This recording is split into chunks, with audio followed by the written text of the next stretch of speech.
America Meditating Blog Talk Radio Show. We collect wisdom, hear stories, and inspire each other. I'm Sister Jenna. Tune in live from Monday through Friday at 8 a.m.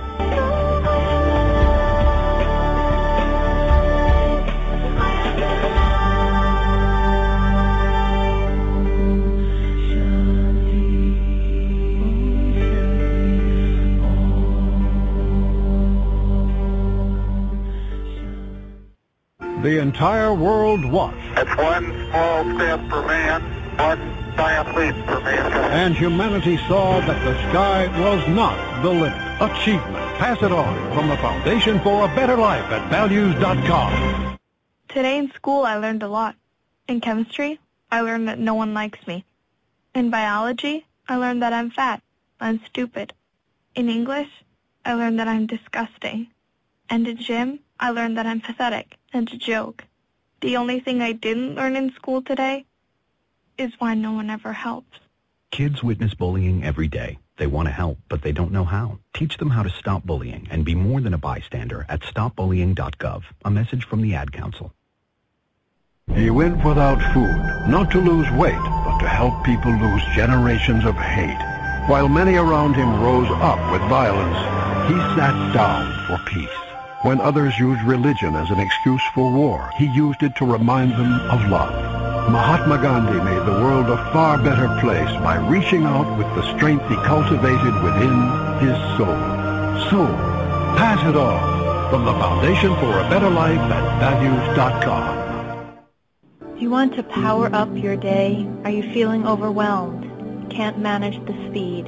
Time to get off the grid and get into the heart. A groundbreaking meditation CD for people on the move. And at this time, I choose to get off the grid and step inside the heart.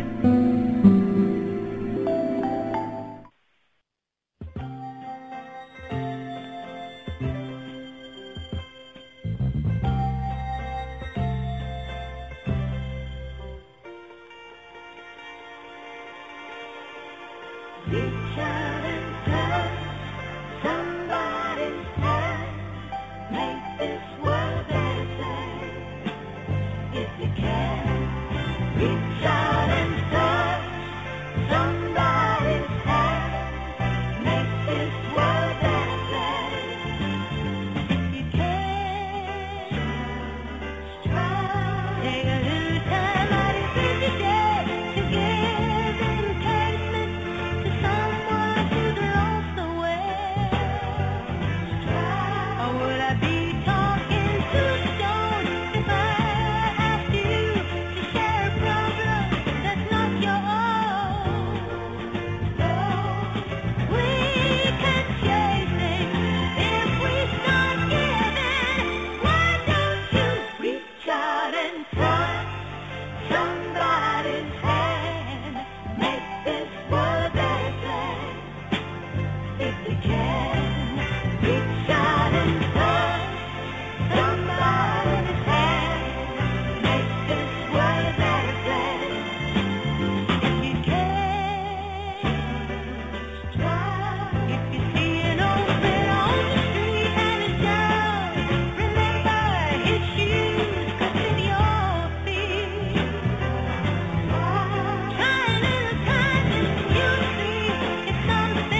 Welcome, everyone, to America Meditating Radio Show. I'm your host, Sister Jenna. We're broadcasting from the beautiful Meditation Museum in the nation's capital. That's one of the greatest songs of all time by none other than Diana Ross. Reach out and touch someone's hand, especially at this particular time. Our country is in need for healing, but more than that, prevention. What are some preventative methods that we can start to look at? Today we're going to be hosting a conversation with Missy Crutchfield from Gandhi's Bee magazine, and we're not talking about a very happy issue. The tragic shootings in Chattanooga, Tennessee has rocked the country again, and we are constantly, finding ourselves in the same dialogue with each other over and over again. What's happening? Why is it that it seems to be selling that to be different is something wrong? And then somebody somewhere decides to make a statement in history to say, this is enough, this is not what I want, you are not better than I am better than you are, and it creates the stories of what we're witnessing today. We just had it in South Carolina at the AME Baptist Church, and now we're having it in Chattanooga, Tennessee. So stay tuned. We want to talk about these issues and see how we can make amends and try to move beyond this story so that we no longer have conversations like this around these issues. So before we get Missy on the line, why don't we do what we do best here, which is meditation and sending good wishes and pure feelings to all the folks in Tennessee. Take a moment to breathe in, my friends.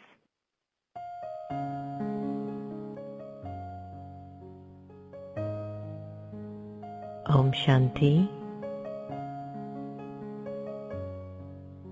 The time that we choose to be aware doesn't necessarily require me to just sit and meditate. But even while I walk and move around, I can be in a meditative awareness, which is awareness of the soul, the original, eternal, imperishable being of light.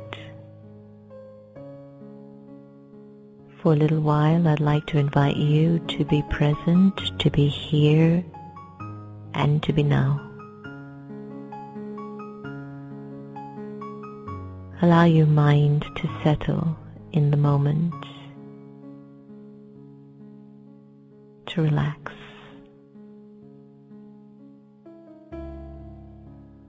This meditation is about awareness. It's about becoming aware of your original and eternal self. It's about connecting to your truth.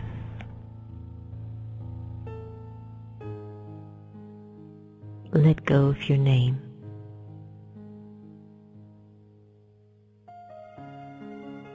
And observe yourself feeling nameless.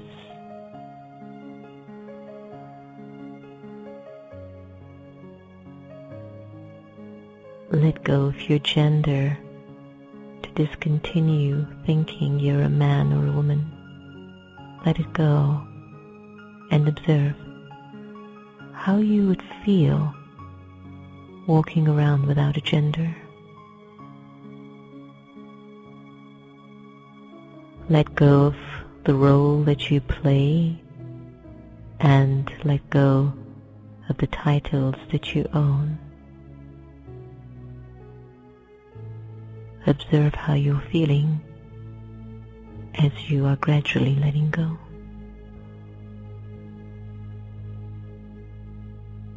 Let go of your religion and put it aside just for now.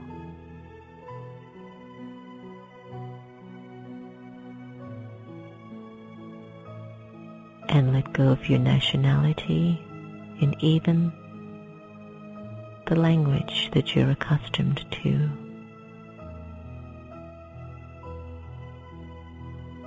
Imagine you have no name, gender, role, title, religion, nationality, or even a language.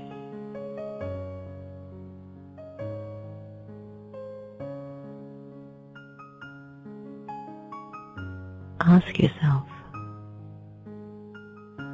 How do you feel at this moment?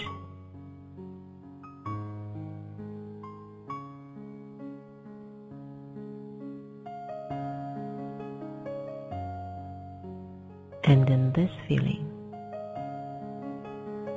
who would think of you, and who would you think of?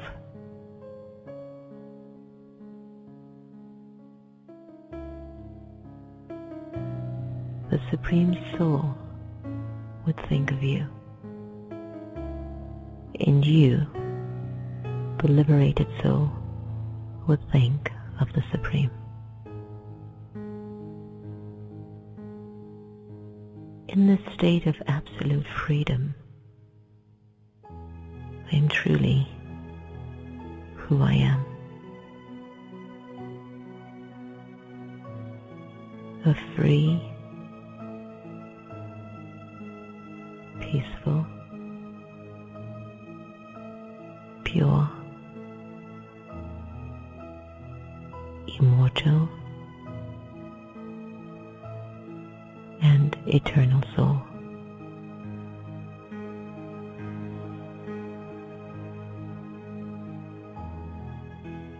Allow yourself to just be absorbed in this awareness.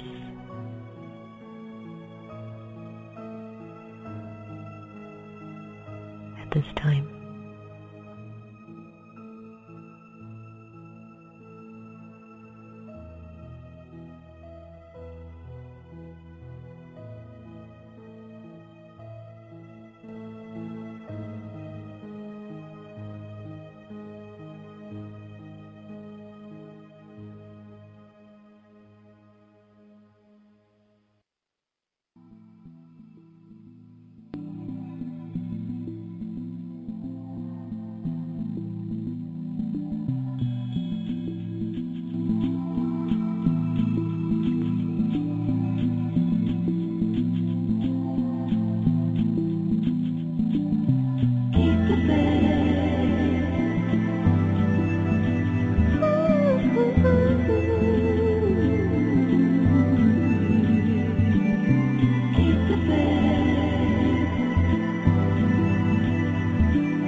exactly what we need to do, my friends. We're going to need to keep the faith on our humanity, as challenging as it might be at some times. I'm very thrilled to welcome our next guest, and who is a very dear friend. Today, Missy Crutchfield will be joining us to talk about the tragic shootings in Chattanooga, Tennessee, and how it has brought the community together. But let me share with you a little bit about Missy's work. Missy is the co-founder of the Gandhi Global Center for Peace, and along with Mahatma Gandhi's grandson, Arun Gandhi, and serves as the Editor-in-Chief of Gandhi's Bee magazine. She is a social entrepreneur with a passion for education and the media, and has held leadership positions in government, education, and the media. Missy has enjoyed a long relationship with the arts and is widely recognized for her work to improve the quality of life in her community and in other communities as well. Founder of Remember Your Dreams, an arts incubator program for youth, and founder and author of Sisters Speak Out, a community outreach and 3-act play addressing issues surrounding domestic violence and means of prevention. As you can see, Missy is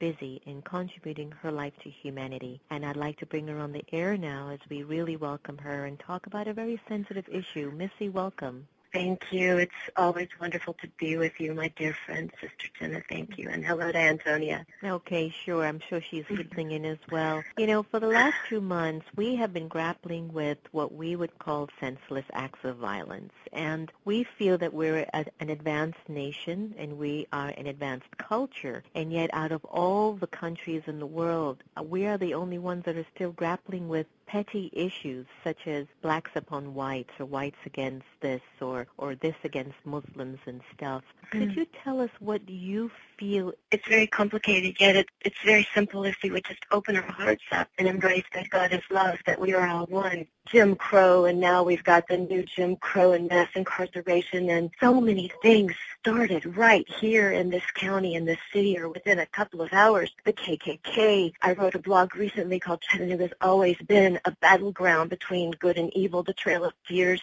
started here. The Civil War was divided between sympathizers of the South and the Confederacy and sympathizers to the Union, the North. My own ancestors, my father's direct ancestor was a Union sympathizer. His brother was a Confederate. So it's just my family personally seeing this in the civil rights movement with all the horrors and the anger and the torture and the killings of our amazing African-American brothers and sisters. So much happened right here in the South, in the city, and in the surrounding area. And during the civil rights movement, when the sit-ins, the nonviolent Gandhi-type action started, Chattanooga, Tennessee had the only high school. So the only sit-ins that happened here were from our African-American high school, Howard High School, and it was the only high school that participated in the country. So we have these moments of greatness, of hope, of strength, and of leadership really coming from the people, which is really where it happens on a real level and where it needs to. And that's the awakening of hope that I have, and we can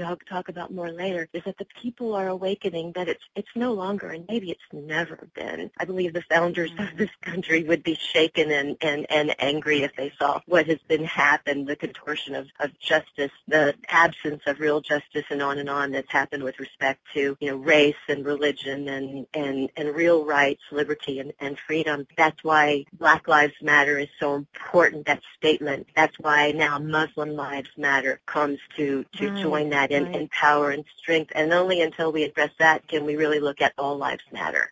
Well, just recently we also had riots and shootings in Baltimore, Maryland. And you might have heard about that on the news as well. And we went out there in Baltimore, and Congressman Elijah Cummings made a comment that it's time for us to create an inclusion revolution where nobody feels left out, that they have to do things to feel, like belonging or important or valued or some sense of bigness. Of course, coming from a spiritual perspective to me, the root cause of all acts of violence is vices inside of the consciousness of the soul. And when the vices just can't stay within my own being, I have to get it out. And that's why, sometimes I'll yell or scream at somebody because I can't keep my own issues in anymore, so I have to let it out.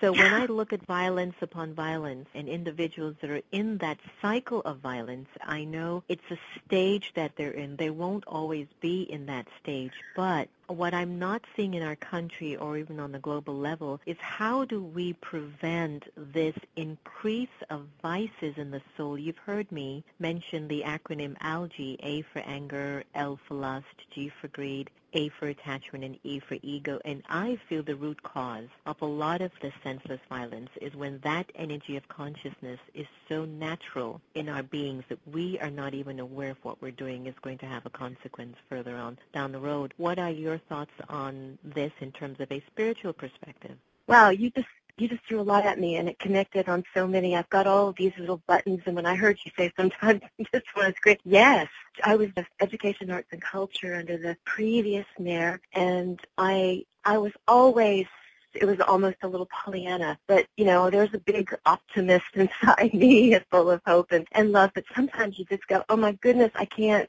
but yeah, you can. Take it. And especially when I was mentioning all of the things that we've come here, these battles, the reason it's a battleground is because we have so many amazing people here full of hope and amazing attributes that we continue to fight on all the other, in the middle of the Bible Belt and all of this stuff. And right now these things are resonating around the world with people fighting. We look at our Muslim brothers and sisters and the wars and the religious and the wars and the other things happening in Africa and Egypt and the Middle East and on and on. And if we can just, we just keep focused on, I am the change, and God is love, and I'm going to get through this. Winston Churchill says, never, never, never give up. And even though I've got mixed feelings about Winston Churchill, he has some beautiful quotes. If you're going through hell, keep going. There's hope, but there's so much work to do. But we have to realize that each one of us has the responsibility. And I'm so excited about what's happening on social media. Even I came out in some, blogs and stuff, just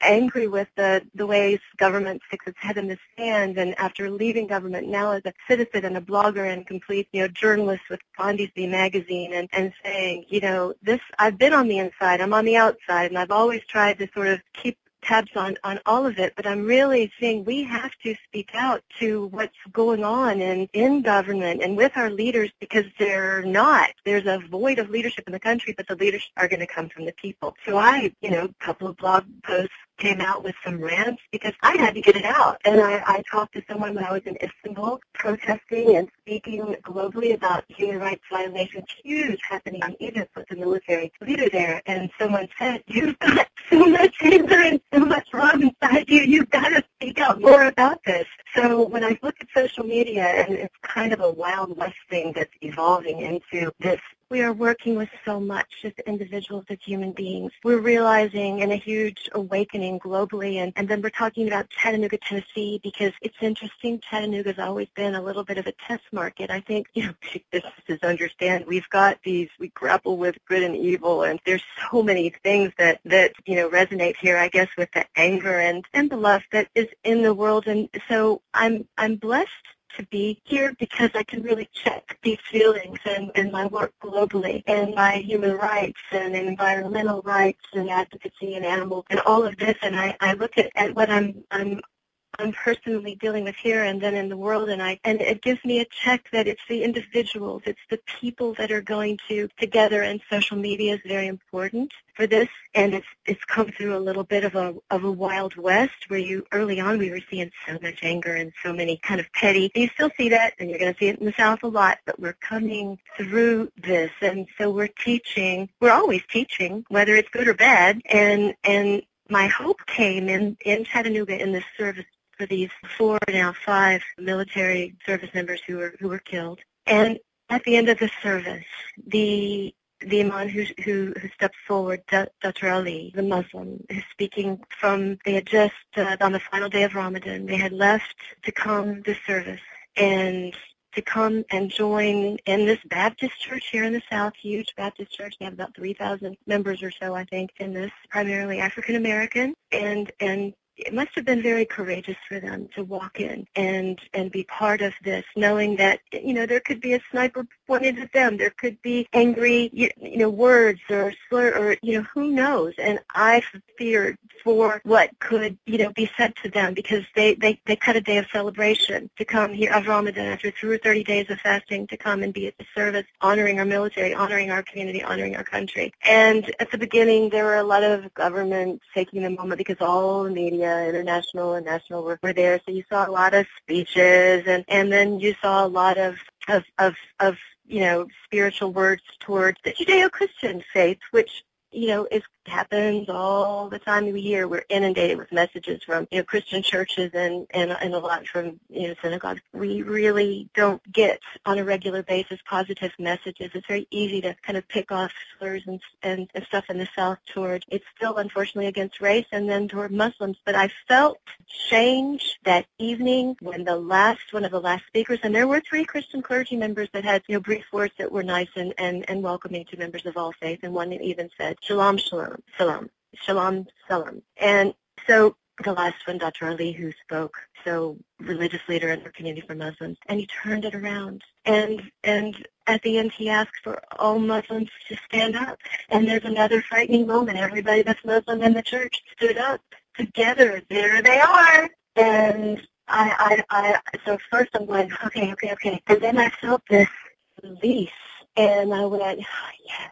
This is a moment. And applause happened, and it built, and there were tears, and the Muslims, and particularly the women that came in, they were so shaken and torn in tears, grieving for the men who had been killed, grieving for what this could do to the community to be further polarized. And there was this moment, and we felt the healing. And the next thing that happened is everyone is standing in applause. Everyone is standing, and the message that was resonating that loud and clear was, I am Muslim, I am Christian, I am Jewish. We are all one human family of different faiths and different walks, but we are one, and we've all been affected as a community and as a country, but we are one, and we will heal. And I have never had such hope before for my hometown or for my country, or really then for the world. It's interesting how, Missy, it's out of tragedy we find our humanity in a strange way. And I used to always share in some of my lectures that there are 2 ways that we're going to change instantly, where it really shifts our consciousness. And one is through tragedy, and then the other is through love. And for some reason, I wonder why we let that love just stay dormant instead of keep using it and percolating it, because to choose tragedy, to realize how loving we can be as a humanity, okay, it's what's written in the script, but to be able to just keep bringing the energy of goodness and benevolence, which is love and acceptance, well, that just might leave the future generation with a deep impression of hope in our humanity, and I hope that's what's going to happen. I want to thank you so much for joining us. I know that you're doing so much work with the Gandhi Global Center for Peace, and before I let you go, I want you to tell me a little bit about what the Global Center for Peace might be doing towards the shootings that took place in Tennessee. Is it doing anything at this time?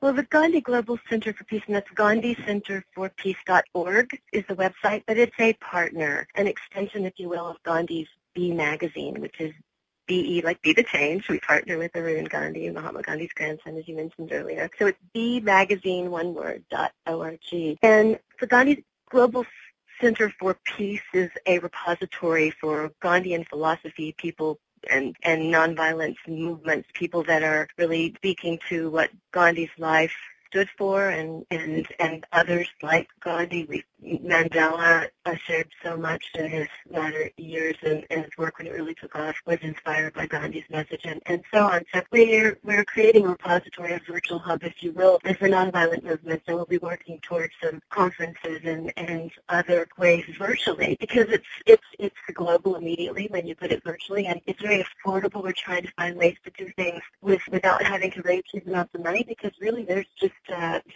handful of us, and it's a core and a handful of us, and then our dear friends and partners such as you, Sister Jenna, that we start this ripple and we connect these dots globally, and that's the fastest way and the most efficient way. Gandhi's B magazine is carrying the stories that have to do with nonviolence that go on Gandhi's Global Center for Peace, and that's on the site, so you can find both on either site. So we are, documenting and posting and adding these things, and we would love to hear from more people. The story of the blog that went out in Chattanooga this moment, and this man turned everything around singularly, has almost gone viral, so I'm very excited about that. Yes, and we look forward to partnering with you more.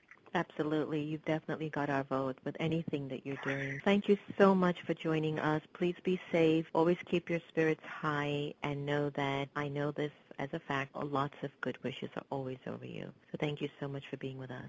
Thank you, Sister Jenna. Thank you, Sister Jenna. Many love and blessings to you. All right. Take care. Bye-bye. Bye.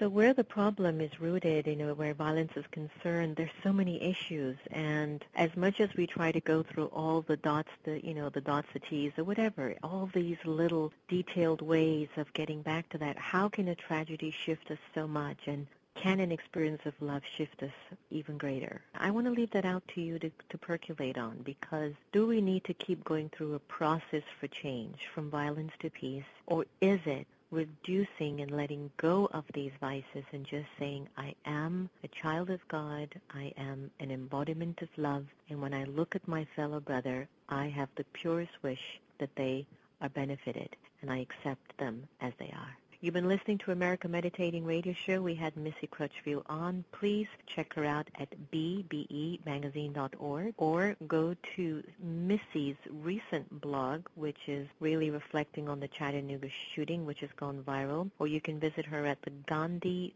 Center for Peace.org. We want to thank you for joining us today, and please stay safe, everyone, and be kind to one another. Remember, no one can take away your happiness unless you give them permission.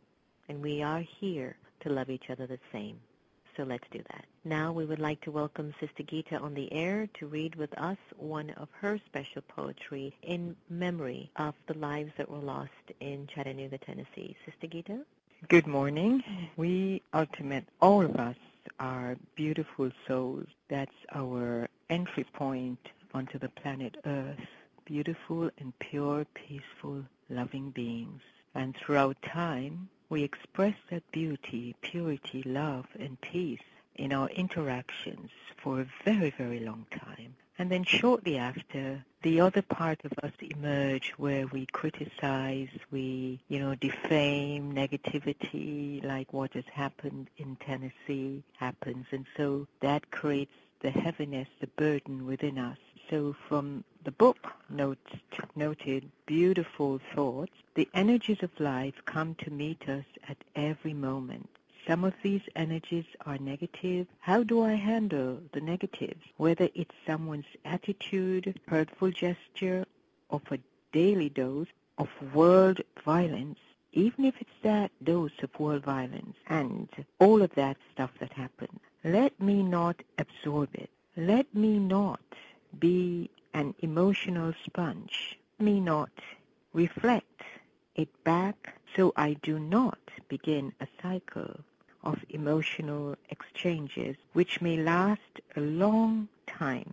Let me exercise my spiritual power as an intelligent being by transforming the situation. Let me offer love where there is hatred, and let me offer patience where there is impatience. Today, let me meet all situations with the power of transformation in my thoughts. Have a pensive day. Om Shanti. Absolutely beautiful, Sister Gita. Thank you so very much. Take care, everyone. We will hold a moment of silence for the lives that were lost in Chattanooga.